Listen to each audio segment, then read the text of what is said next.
Hi friends, அனைவருக்கும் இனிய காலை வணக்கம். இன்றைக்கி நாம் பார்க்க போகிற வீடியோ என்னன்னு பார்த்தீங்கன்னா, அழகர் கோயில் போகிறோம். அழகர் கோயில் வீடியோ தான் ஃப்ரெண்ட்ஸ் பார்க்க போகிறோம். அனைவருக்கும் குட் மார்னிங், இனிய காலை வணக்கம். இப்போ நாங்கள் எங்கே கிளம்பிட்டோம்னு பார்த்தீங்கன்னா, அழகர் கோயில் கிளம்பிட்டோம். மதுரையில் இருக்க அழகரை பார்க்க போகிறோம். அங்கே போயிட்டு நாங்கள் கும்புறது இல்லாமல் நீங்களும் அழகரை நல்லா தரிசனம் பண்ணுங்க. அழகர் அப்புறம் வந்து ராக்காயி முருகன் எல்லா தெய்வமும் இருக்காங்க. எல்லா இடத்துலையுமே வீடியோ போட்டு உங்களுக்கும் சாமியை பார்த்த வீடியோவில் நல்லா தரிசனம் பண்ணிக்கோங்க. வாங்க ஃப்ரெண்ட்ஸ், போகலாமா? அழகு போயிடுச்சு, வாங்க போகலாம். நாங்கள் போன வாகனம் என்னன்னு பார்த்தீங்கன்னா 2 வீலர் தான். 2 வீலரில் கிளம்பியாச்சு. பஸ்ஸு, வேனு, காரு எதுவும் கிடையாது. எங்கள் வண்டியே போதுமானது. எங்கள் வீட்டில் இருந்து பார்த்தா 30 கிலோமீட்டர் அழகர் கோயில். அதனால் 2 வீலர்லேயே போயிட்டோம். நானும் எங்கள் வீட்டுக்காரர் ஒரு வண்டி, என் பையனும் என் பொண்ணு ஒரு வண்டி. வண்டியிலே தான் மேக்ஸிமம் நாங்கள் போவோம். வழியில் வந்து பஸ்ஸு ஏறி இறங்கி உடம்பு வேறு சரியில்லை. அதனால் எங்களுக்கு எப்பயுமே அதுதான் சரியாக வரும். அப்படியே கிளம்பிட்டோம். இப்போ இருக்கிற இடம் எதுன்னு பார்த்தீங்கன்னா மீனாட்சி அம்மன் கோவில். மீனாட்சி அம்மன் கோவில் தான் எங்கள் வீட்டுக்காரர் வேலை பார்க்குற இடம்.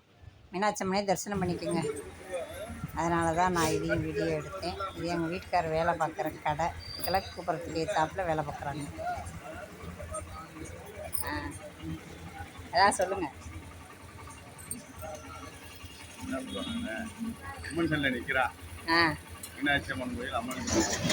எங்கே நிற்கிங்க? ஓ, இதான் உங்கள் கடையா?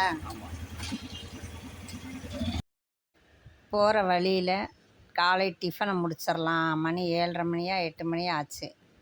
உடனே எங்கள் மாமா, வாங்க காலை டிஃபனை முடிச்சிடலாம் அப்படின்னு சொல்லிட்டு கோயிலுக்கு போகிறதுக்கு ஒரு 1/4 மணி நேரத்துக்கு முன்னாடி ஒரு கடை இருந்துச்சு. அந்த கடையில் பார்த்திங்கன்னா இட்லி, பொங்கல் 2 தாங்க, வேறு எதுவுமே இல்லைன்னு சொல்லிட்டாங்க. சரி, வேறு வழி இல்லை. எனக்கு சுகர்ன்றனால நான் வெண்பொங்கல் சாப்பிடலை. இட்லி மட்டும் சாப்பிட்டேன். நான் வந்து இட்லி 3 இட்லி, ஒரு உளுந்த வடை. மாமா வந்து பொங்கல் வாங்கி சாப்பிட்டாரு. எங்கள் பாப்பா இட்லி, நானும் இட்லி, என் மகனும் இட்லி. பாருங்கள், 2 சட்னி, ஒரு சாம்பார். சூப்பராக காலை டிஃபனை முடிச்சிட்டோம் ஃப்ரெண்ட்ஸ். அதுக்கப்புறமா மலை ஏறியாச்சு. மலை தான் இது. நாங்கள் வண்டியில் போய்கிட்டு இருக்கோம்.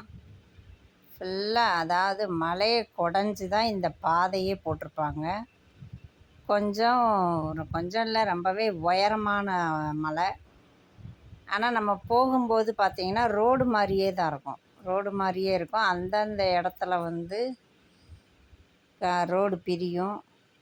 ஒவ்வொரு இடத்துல உயரமாக இருக்கும், ஒவ்வொரு இடத்துல தாழ்வாக இருக்கும்.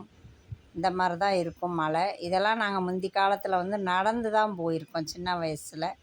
இப்போ தான் வேனு, பஸ்ஸு, வண்டி எல்லாத்துலேயும். ரோடெல்லாம் பாருங்களேன், சூப்பராக இருக்கும். எவ்வளவு நீட்டாக இருக்குது பாருங்கள். மலை மேலே வந்து ஓரளவுக்கு சுத்தமாகவே இருக்கும், நல்லா நீட்டாக இருக்கும். ஆனால் உங்களுக்கு பார்க்குறதுக்கு இது வந்து ரிங் ரோடு மாதிரியே தெரியுதா ஃப்ரெண்ட்ஸ்?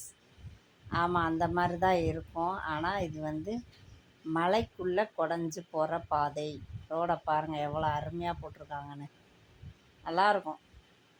முந்தியெல்லாம் வந்து அப்படியே மேலே ஏற முடியாமல் ஏறுற மாதிரி கஷ்டமாக இருக்கும். இது வந்து ரோட்டு பாதை.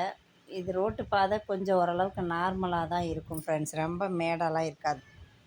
அங்கே மேலே வந்தாச்சு. இதுதான் ராக்காயி தீர்த்தம். ராக்காயி தீர்த்தத்துக்கு போகிறதுக்கு முன்னாடி வீடியோ எடுத்தது. இதை தாண்டி தான் நம்ம படி ஏறணும். இன்னும் கொஞ்சம் தூரம் போகணும். போயிட்டு தான் வண்டியை ஓரமாக போட்டுட்டு, இது வந்து ராக்காயி தீர்த்தத்துக்கு போகிறதுக்காக நாங்கள் லைனில் நின்றுட்டுருந்தோம். அந்த இடத்துல பார்த்திங்கன்னா மரத்தில் ஃபுல்லாக நிறைய கொயன்னு இருந்துச்சு. அது ஏதோ மரத்தில் காய் முளைச்சிருக்கு அப்படின்னு சொல்லிட்டு நாங்கள் கவனிச்சிக்கிட்டு இருந்தோம். அப்புறம் பார்த்தா எங்கள் மாமா சொன்னார், அது பூரா வவ்வால் அப்படின்னார். இங்கே பாருங்கள் எவ்வளவு நெருக்கமாக இருக்குன்னு பாருங்களேன். வவ்வால் தான் ஃபுல்லாக காய் கனி முளைச்ச மாதிரி வவ்வால் நிறைய இருந்துச்சு அந்த மரங்கள்லாம். அவங்களுக்குலாம் தெரியுதான்னு தெரியல. மக்களே கூட்டத்தை பாருங்கள் மக்களே. நாங்கள் வண்டியை நிப்பாட்டிட்டு பார்த்தோம், மிரண்டோம். என்னடா அது, வண்டியை நிப்பாட்டிட்டு அந்த மரத்தில் வவ்வாலை பார்த்துக்கிட்டு இருந்தோமா. பார்த்துட்டு திரும்பி பார்த்தா நாங்கள் நிற்கிறதுக்கிட்ட இருக்கிறது வரிசை. ஐயப்பா இவ்வளோ பேரா? ராக்காய் தீர்த்தம் மேலே இருக்குது, ஆனால் அங்கேருந்து கீழே வரைக்கும் நம்ம வண்டி நிப்பாட்டுறது வரைக்கும் கூட்டம் ஃப்ரெண்ட்ஸ். ஞாயிற்றுக்கிழமை வேறு சரியான கூட்டம். வாங்க நம்ம ஆஞ்சநேயரையும் பார்ப்போம். இங்கே பாருங்கள், வாழைப்பழம் உட்காந்து எவ்வளோ அழகாக சாப்பிட்டு இருக்கீங்களா? யார்கிட்டையாவது பிடிங்கிட்டு ஓடி போய் உட்காந்து. அங்கே பாருங்கள் ஆஞ்சநேயரை வண்டியில் எப்படி உட்காந்துருக்கணும். உட்காந்து எல்லாத்தையும் பிச்சு விடுது. என் மய மூஞ்சில் வெயில் சுள்ளுன்னு அடிக்குது, அப்படியே நிற்கிறேன் பாருங்கள். ஹலோ சார், எங்கே வந்திருக்கீங்க? குளிக்க வந்துருக்கேன். குளிக்க வந்திருக்கீங்க? ஏன் வீட்டில் பாத்திரம் இல்லையா? எங்கே வந்திருக்கீங்கன்னா அதை சொல்லுவீங்களா? ஏமா நீங்கள் வேற குளிக்க வந்திருக்கீங்க. குடிக்க வந்திருக்கீங்களா குளிக்க வந்திருக்கீங்களா? நைட்டு குடித்தேன். சரி, குளிக்க வந்திருக்கீங்க.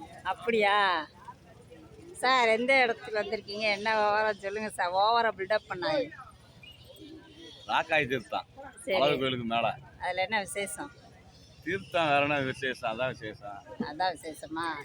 இவருக்கு ஒன்றும் தெரியாது போல. நீங்கள் மதுரைக்காரா? இல்லை, மதுரைக்கார இல்லைன்னா வேன் போய் பேசுகிறீங்க. சிகரெட் மட்டும் எப்படி கரெக்டாக போய் கடையில் வாங்குனீங்க? அது மட்டும் எப்படி அடிச்சிங்க கரெக்டாக? வெயில் அடிக்குது. ஆமாம், நான் நல்லா கொண்டேன். ஃப்ரெண்ட்ஸ், யாரும் தவறாக எடுத்துக்காதீங்க. எங்கள் மாமாவை நான் அப்படி தான் கலாய்ப்பேன். அப்போ தான் என்டர்டெயின்மெண்ட்டாக இருக்கும். வெளியில் போனால் அப்படி தான் இருப்போம். உங்களுக்கு அந்த காமெடியை காட்டலாமே அப்படின்னு சொல்லி தான் அதை அப்படியே போட்டு. ஃப்ரெண்ட்ஸ், நம்ம ஆஞ்சநேயரை பாருங்கள். பொரி ஒரு அம்மா வாங்கி கொடுத்தாங்க. அது அப்படியே அங்கே பாருங்க, அதில் என்ன தேடிச்சுன்னு தெரியலை. அது பொரியை ஃபுல்லாக கீழே போட்டுட்டு கடலையை பிறக்கி சாப்பிடுது ஃப்ரெண்ட். அங்கே பாருங்க, கீழே மேலே சிந்தி பூராமே காலி பண்ணிடுச்சு. அது சாப்பிட்றது என்னவோ 5-6 தான். அது கடலையை தேடுறேன்னு அங்கே பாருங்க, பொரியை பூரா கீழே விட்டுருச்சு. நீங்களும் பார்த்து ரசிங்க ஃப்ரெண்ட்ஸ். மக்களே, இதுதான் ராக்காய் அம்மன் தீர்த்தத்துக்கு போகிற வழின்னு போட்டிருக்கு பாருங்கள். இதில் தான் அப்படியே படியில் மேலே ஏறணும். வழியாக படியில் ஏற கிளம்பியாச்சு ஃப்ரெண்ட்ஸ். பார்த்திங்கன்னா கூட்டமான கூட்டம் இல்லை, சரியான கூட்டம். நாங்கள் டிக்கெட் எடுத்து போகிறதுக்காண்டி அந்த கூட்டத்துலேருந்து விலகி இறங்கி வர்ற பாதையில் ஏறிட்டுருக்கோம். அந்த பாதையிலேருந்து அப்படியே மலைப்பகுதியை எடுத்தேன். பாருங்கள், இயற்கை காட்சியெல்லாம் எவ்வளோ அழகாக இருக்குன்ட்டு.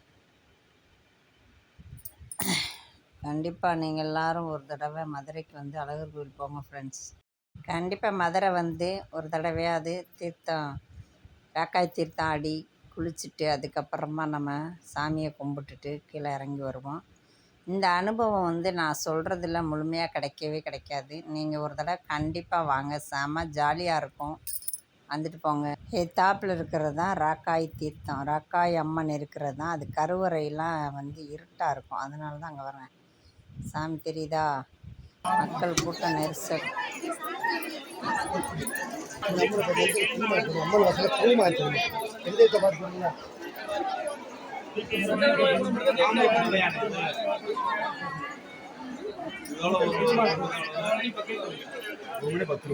என்னது இது? நான் போடுறதில்ல மாலை, தாமரை மாலை. ஆமாம்.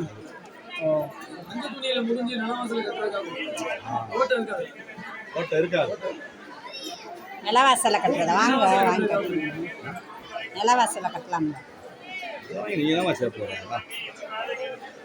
பெருமாள் கழுத்துல மாலையா தொங்க முடியாது. நம்ம வீட்டுல இருந்தா வீடு லட்சுமி நாசமா இருக்கும். தலைவாசல கட்டினா நெகட்டிவான வைப்பு வசதி இருக்கும்.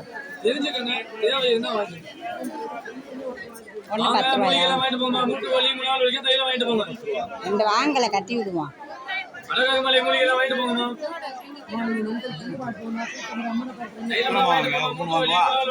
ஒத்தப்படையா வாங்க. 3, 5, 7, 9, இதோட வேற என்ன வச்சு கட்டணுமா? அதே மண்டபத்துல முடிஞ்சு வீடு பூஜை வைங்க. அமாவாசை பௌர்ணமி வெள்ளி சபை பார்த்து கட்டுங்க. 3 வைங்க. 3 வைங்க. இதை மட்டும் வச்சு கட்டினா போதும். அது மட்டும் வச்சாவே போதும். அது அந்த மாதிரி கட்டுற 9 மணி இருக்கும். அது 9 மணி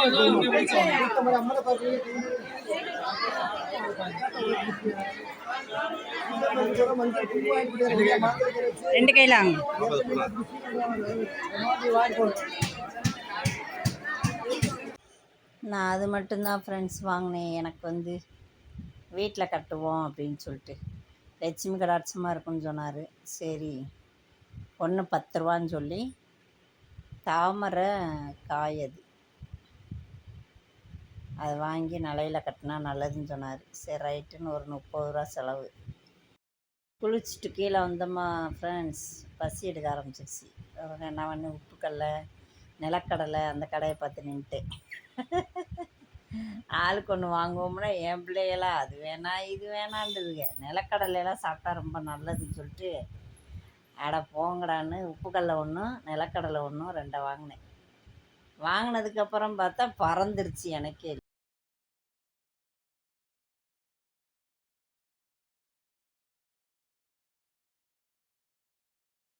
அடுத்தது பார்த்திங்கன்னா பழமுதிர் சோலை. அப்படியே ராக்காய் தீர்த்தத்துலேருந்து கீழே இறங்கணும் அப்படின்னா பழமுதிர் சோலை முருகன் கோயில் இருக்குது. ஃபுல்லாக வந்தாச்சு ஃப்ரெண்ட்ஸ்.